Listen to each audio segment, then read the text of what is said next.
MrTransporters96 here with another video where I'm just expressing my thoughts on a few new products that were shown by Sideshow and Hot Toys.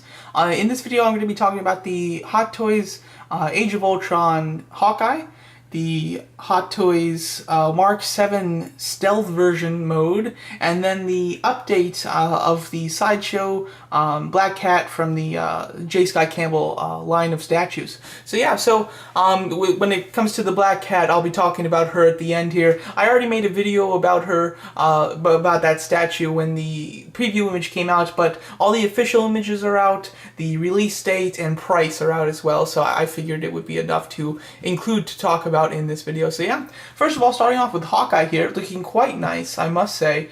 This is one that I was kind of planning on getting. I wasn't quite sure because I have the first Hawkeye, so I didn't know if it was worth it to get this one. I think that obviously his costume is rather different, which makes it a little bit more wanting to get this one, as well as the new head sculpt, the new bow, and some new arrow accessories make it quite interesting. That being said, it's not super different from the first one, although there are, like I mentioned, a couple new things about it that make it cool. I think that some of their poses that they've done in some of these pictures are really nice, especially when he's pulling back on the string with an arrow. I think that looks really good, like this pose. I love that. I think that looks really realistic and natural. I would never have the confidence to do that with my own figure, though. I'd be worried I'd break it or something. So yeah, I like this new accessory that he comes with. You can see him holding it right there. It's, I guess it's for easy reloading, apparently. I think that's going to be something that's really cool in the movie, and it's going to look cool in the toy here. I think it looks very nice. I am worried that the costume is going to hinder his articulation. Maybe it won't, though. Maybe that's just a worry of mine and it's not a valid one because it doesn't affect it at all. But in my mind, that could definitely be a potential issue. He has gone on pre-order, and he is $220, a relatively fair price, I think. When you compare it to Black Widow from this series, she's $200. She's $220 as well. So, I mean, when you compare Hawkeye and Black Widow, you're getting more plastic, and I would consider more of your money's worth with Hawkeye rather than Black Widow anyway. So, especially since he's more of a rarer figure, well, we get a Black Widow every few years, maybe even sometimes every year, but with Hawkeye, we only get it for Avenger movies, so about every 3 years we get a new Hawkeye figure. So, just value for money, Hawkeye is much better in my opinion, although they are the same price. He's estimated to come out December to February, relatively what I was expecting, and yeah, overall, still deciding. I'm wondering if this is going to be really popular, because of course the first one came out, sold out relatively quickly, and became extremely expensive on the secondary market, which is why I'm very happy that I was able to get mine before all that happened. So, this could very well be do very well and get all the people who missed out on the first one now are all gonna buy this one. So this could be a very successful toy. But on the other hand, Sideshow could have made a bunch of them, or Hot Toys could have made a bunch of them expecting that to happen, and therefore he's relatively common. We'll see. Don't know. Alright, and then they did just show this. The Hot Toys is going to be doing an Avengers Age of Ultron tour where they're going to be showing their products and everything, which is cool. They're going to a bunch of different places. This is going to be an item that's exclusive to there and exclusive to Sideshow's website, and it is the Mark 7 armor, but repainted in this stealth mode type of look. Trying to get this is a pretty decent shot, I think. That looks really nice. Overall, I love the paint on this. It looks really cool. It looks glossy. It looks glass almost. It's just got a really nice, really slick type of look to it. And it's like a very dark, almost like I don't know how you'd explain. Sorry, I can't talk. I don't know how you can explain the paint color, because it's just got such a unique look to it. It's like a very nice, smooth silk, dark blue with like almost like a metallic, but very light metallic brown highlights on it. Looks wonderful. I really love it, and I love all the little words all over it. It looks like a stunning piece. It really does. But it is a $340 figure. The first Mark 7 came with much more. It came with battle damage parts. He came with a Tony Stark head sculpt, and that one was $250. Now, this obviously needs to be more expensive because it is an exclusive that they're doing at toy shows, and it's exclusive to Sideshow, as well as it's been 3 years since that, so the price has gone up. So I would have expected this to be $280 to $300, but $340 is too much in my opinion. I think it's overpriced. It looks beautiful, but to buy a figure based solely on its paint job is ridiculous in my opinion. So I have no interest in this, but I don't know if this one will do well because I don't know how many people are going to be interested in this one. But the paint wise, it looks wonderful, I must say. So now let me put it in a quick pause before I talk about Black Cat. Alright, so now to go over the Black Cat J. Scott Campbell collection statue. As you can see, here it is. This is the exclusive right here, with the cat on it. This is one thing that I mentioned in my preview video. I said that I didn't like the way the cat looked on the statue, and that I was hoping that the cat would be an exclusive so I didn't have to display it on the statue. And that seems to be the case. The cat is the exclusive, so I am very happy about that. I plan on not displaying the cat on the base, and hopefully I can sell the cat and make a little extra money to bring the price of the statue down. So that's my plan at the moment. Overall, looking really great though. This is basically the shot that they first showed, but they edited the background and the bottom of the picture and everything, but this is basically the shot. Here's a close image of the cat. I don't like the cat. The cat is not in J. Scott Campbell's artwork. It's in one of the pictures that he did, but the cat wasn't, brushing up against her leg. It was just kind of on the side of her, as well as, it didn't have the eyes closed, or the eye closed, and it didn't look exactly like this. So I don't think that it fits in with J. Scott Campbell, and I just don't like the way it looks. In my opinion, it distracts from her, and I think that she should be the focus there. So I won't be displaying him with the cat, although I am going to get the cat. There's just a nice image of it. There you can kind of see it from the side angle, looking very cool.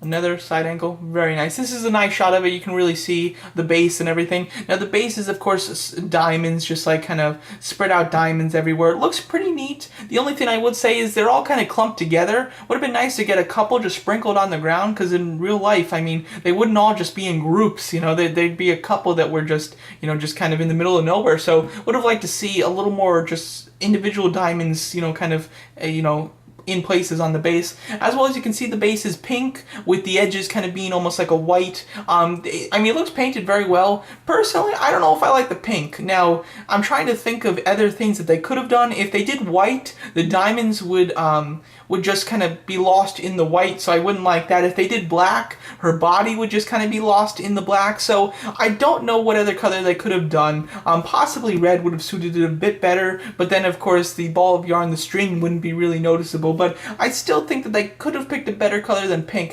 For some reason, I don't think it goes with the character, especially since she's a relatively dark character. So that's just my opinion though. Here she is compared to an apple, so you get a little size there. She's a relatively small statue. She is in 1 5th scale, which is just above Hot Toys' 12 inches for each character. But on top of that, she's in a very compact position, as well as she's a rather skinny, petite woman character. So she's, just smaller in general anyway, and the fact that she's more compact, it puts her at a very small stature for a statue, and for the price range, she is relatively small. There's a great shot I really do like. You can really see the leg there. Here's a better one. You can really see how the leg is positioned. I like it a lot. I love the fact that they have her toe, supporting her. That's something that the artwork doesn't really show, and I think that that's a liberty that Sideshow took that looks wonderful. And I like her hair a lot. It's got a really comic book look to it, which is wonderful. The only thing I don't like is this crease in the hair there. It's obviously where the two pieces of the hair are glued together, but it's very noticeable. I would hope that in the final product, it is not so noticeable. This shot is, of course, great. I love the way that you can see her waist there. Very nicely done. It really looks like his artwork. I drew a lot of his artwork, and he draws it like this, where you've got kind of like the rib cage right here, and then it gets very compact to the waist and then spreads out at the hips. And it looks like the statue really captures that in a 3D form, which I really love, because I do like J. Scott Campbell's artwork a lot. In this shot, you can see, my camera is a little too high to see it, but this picture does show the string. It is, just down here, and it is actually sculpted onto the base. It's not painted, which I was really hoping, so I'm very glad about that. Another close-up shot, some more close-up shots, as well as the diamonds. I've read some blogs and stuff, and a lot of people said that at first they thought that they were bubbles, like like a bubble bath type of thing, or just snow or something like that. I originally knew that they were diamonds. If you watch that video, I do say that I thought that they were diamonds, so it was noticeable to me. But apparently, a lot of people are not quite picking up that they're diamonds in the first place. I think that they're relatively noticeable though, so I really don't mind that. But some people think that they don't look completely like diamonds. but it looks good in my opinion. There's the others in the collection. Really, she is of course the smallest out of all of them, as you can see, but she looks wonderful, really definitely eye-catching, which I do like a lot. So yeah, she has gone up on pre-order. She's $280. Mary Jane was $250.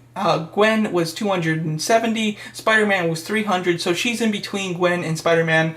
Considering that she's the smallest, she should be like $230, $240, so obviously as the years have gone on, the prices have gone up from Sideshow, so that's why she's at a $280 price range instead of one that is more classified to her size compared to the rest in the series. So I would have liked to see her price definitely be a decent amount less than that. That being said, it's not going to stop me from buying this one. I am very excited for this one. I've already ordered it actually, and of course I'm ordering it from Sideshow, so I'm getting the exclusive cat to sell, which will bring the price down, which is nice. It doesn't come out until March or May of 2016. I had my fingers crossed that hopefully, I didn't think that it was going to happen, but I had my fingers crossed that it would come out before 2016. Unfortunately, it looks like it's well into 2016 that this will be coming out, which is unfortunate. But I am very excited for this. I did buy a print of the original artwork that this was based off of from J. Scott Campbell, where it's actually, he signed it as well, and that just got here a couple days ago. It looks beautiful. I'm going to get a nice frame for it, display it, and have this on. I'm thinking about getting a rotating base for it in front of the picture. I think that would look really great. So that's my plan at the moment. Very excited for Black Cat. Hawkeye, not quite sure if I'm going to get, and the Stealth Mode Mark 7 is a definite pass for me. Overall, some really cool stuff shown by Hot Toys and Sideshow, and I'm very excited for some of them. Could care less about one, and still deciding on one. So quite a wide range between my interest in the figures that were shown. So there you go. Those are my thoughts on some upcoming products. Thanks so much for watching.